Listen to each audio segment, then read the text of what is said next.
there's a locality to immunity. The immunity that takes place on your mucosal surfaces, where many viruses get into you, is very different than the immunity in your circulation, your lymph and your blood.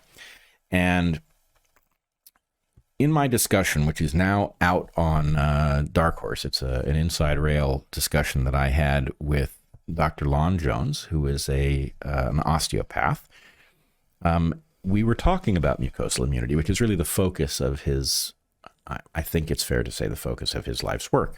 Talked about 5-carbon sugars and the role that they play in preventing viruses from invading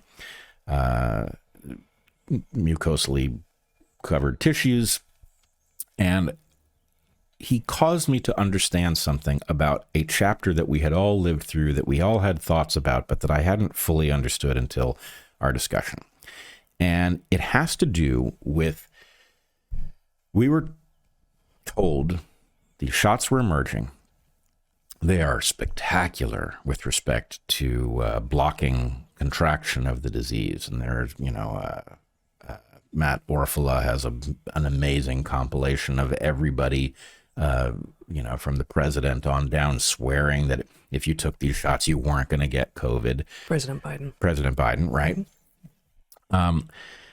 So, okay, we were all told that, and then we watched the level of protection that you supposedly had from getting the shots plummet, and then it turned out you didn't get any protection at all, and they switched their story, and they told us, what you do get is a reduction in the severity of symptoms, which I'm not convinced was true either. But it was an amazing change of course, that they went from a public health justification for coercing people into getting the shots, which was, this will stop the epidemic, right? It will not spread if we all get the shots. That's what they told us. And then it was like, no, you have to do this to prevent yourself from getting very, very sick, which, again, I think was a lie, but it was a radical departure from the entire justification for coercing anybody. Although they still managed, as I remember it, they still sometimes managed to make that a public health argument, because it wasn't okay for you to be responsible for overburdening an already overburdened health system. That was one of two ways they did it. Yeah. They said, you'll overburden the system. It's not yours to do. Yeah. Right. So effectively, kind of like why do you have to wear a motorcycle helmet kind of justification, right, which is nothing like the justification of, we have to stop the pandemic, therefore you have to do your part. Right. What was the other? The other was a loosely plausible argument that if your severity of disease is reduced, the likelihood of transmitting it to others goes down, for which I don't think there's good evidence. But you can imagine, if fewer of your cells are busy producing virus, the chances that a virus, it should drive the R value down from whatever it is without those. Now, again, I don't think that happened at all, but it's at least... It's possible that lower virulence would result in lower transmissibility. Yeah, but it would require a demonstration, and certainly before you get around to coercing anybody. But anyway, my conversation with Dr. Jones caused me to see something in a different way, and it was this.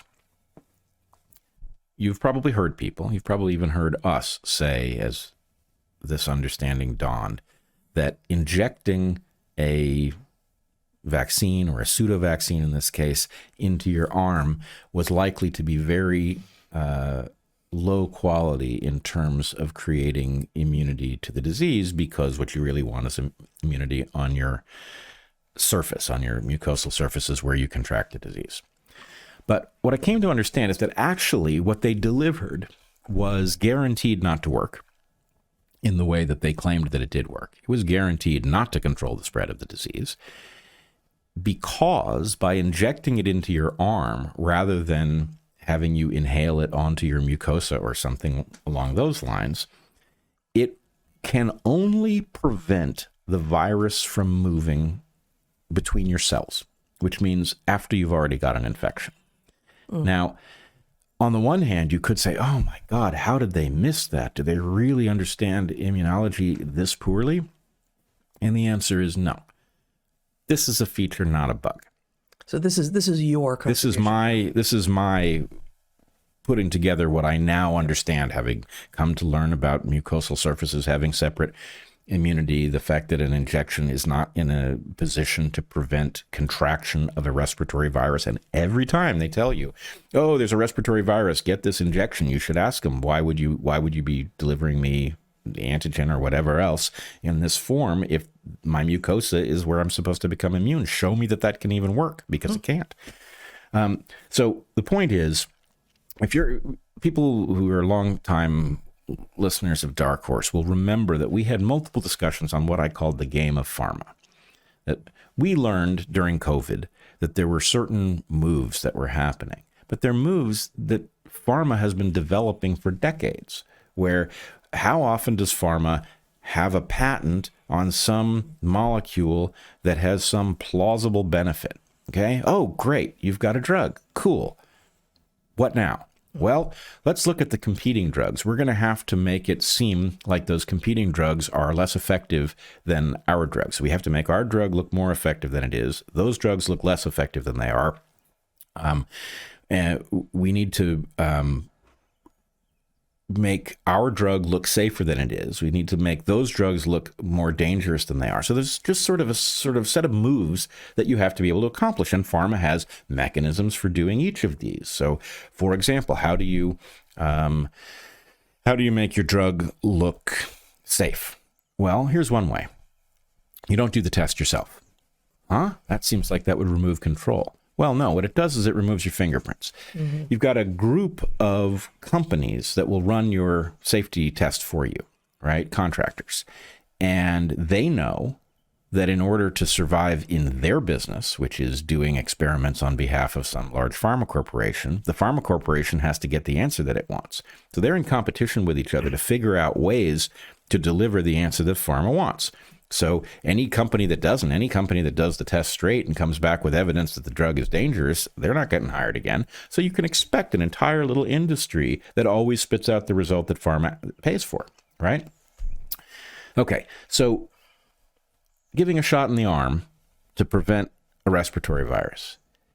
Well, guaranteed to fail, which means there will be no control of the spread of the virus that causes people to want the shot that reduces the severity, right? That's the simple fact. If they're selling a product, which when you and I talked a bit about this earlier this week, you correctly said, not a vaccine, it's a treatment.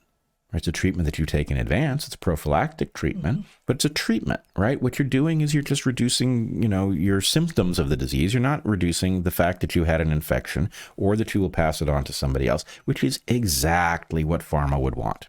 Mm-hmm. So anyway, I thought that was, it's like... But symptom reduction doesn't tend to be behind a prescription wall. Well, and we tend to have that just available on the shelves, and there's a lot of competition. And if only your doctor can tell you, okay, you can get this now, and of course and they were widely and forcibly available, these COVID shots, but many people are much more likely to say yes, that's for me. If it comes with the imprimatur of a doctor, as opposed to, well, I was at Rite Aid and I chose this thing among 7 possible treatments because I just feel awful and I wanted to feel better. Right. It also isn't going to be, it's very hard to make the argument for a mandate, right? You have to reach. For treatment, yes. Right. For treatment. What's more, what other battle did we end up fighting? Well, we fought a battle over ivermectin and hydroxychloroquine, which were both very effective at reducing the severity of disease. Now, ivermectin at least, and probably hydroxychloroquine as well, have utility in preventing infection also. But imagine that you actually allowed the marketplace to work.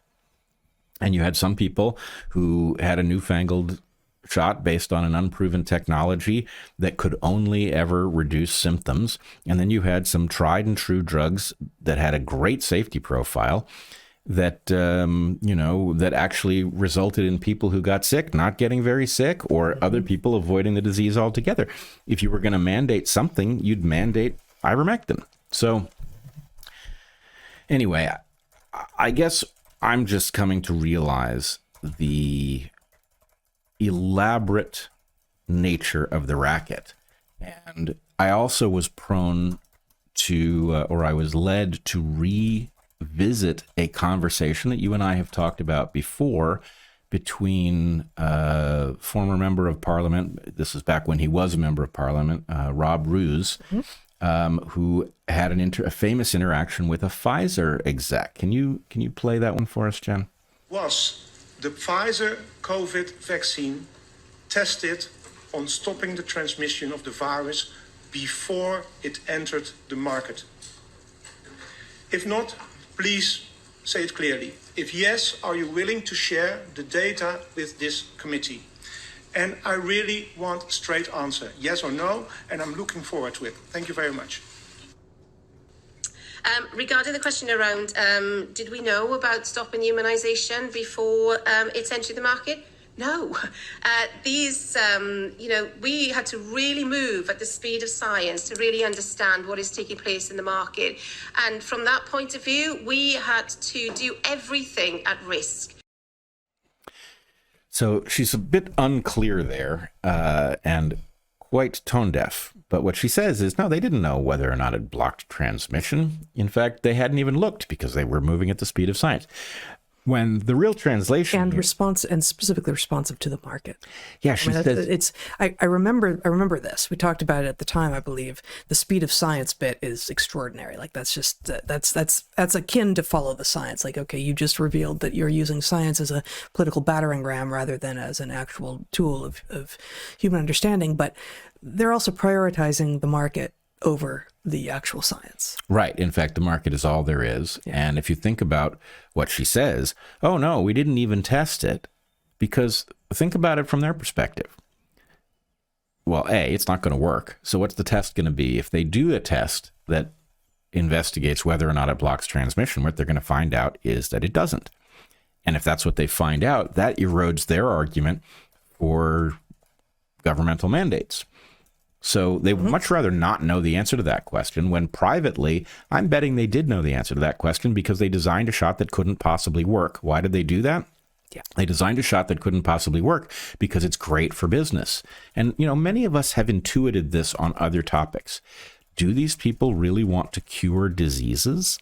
Well, that reduces the market for their products. So it seems fairly clear that evolution itself is going to shape an industry that fails to cure diseases and comes up with a proliferating arsenal of treatments that plausibly work at arbitrary risk to your health, right? In fact, especially since we have a relatively small number of these pharma giants, if they cause health problems, then chances are that the drug your doctor gives you for the side effect is going to be from one of them too. So, it's a racket from one end to the other. This is the most organized of organized crimes. And anyway, it's painful to be trying to understand the way this works as a biologist or presumably as a doctor, right? Because you just realize you have to translate what they're saying. Why did they give us a needle-borne inoculant for a respiratory disease? It's not like inhaled vaccines don't exist. They do, right? And it's not as if there aren't things for which you would vaccinate with a needle. Rabies. Rabies gets introduced into your tissue by an animal that bites you. So you don't want the immunity on your mucosal surface. Right. You want the immunity in your tissues. So there's all kinds of arguments for different modes, but why would they have chosen the wrong mode? That's the thing. They chose the wrong mode because the purpose of a system is what it does. And the purpose of pharma is to sell pharmaceuticals. And pharmaceuticals get sold when you have a plausible argument for governmental mandates and recommendations, not when you're actually effective. In fact, if you were actually effective at doing what vaccines are supposed to do, then you'd put yourself out of that part of the market. You would close your own market. Yeah. And, of course, they weren't going to do that. No. Because they're not on our team. No, they weren't.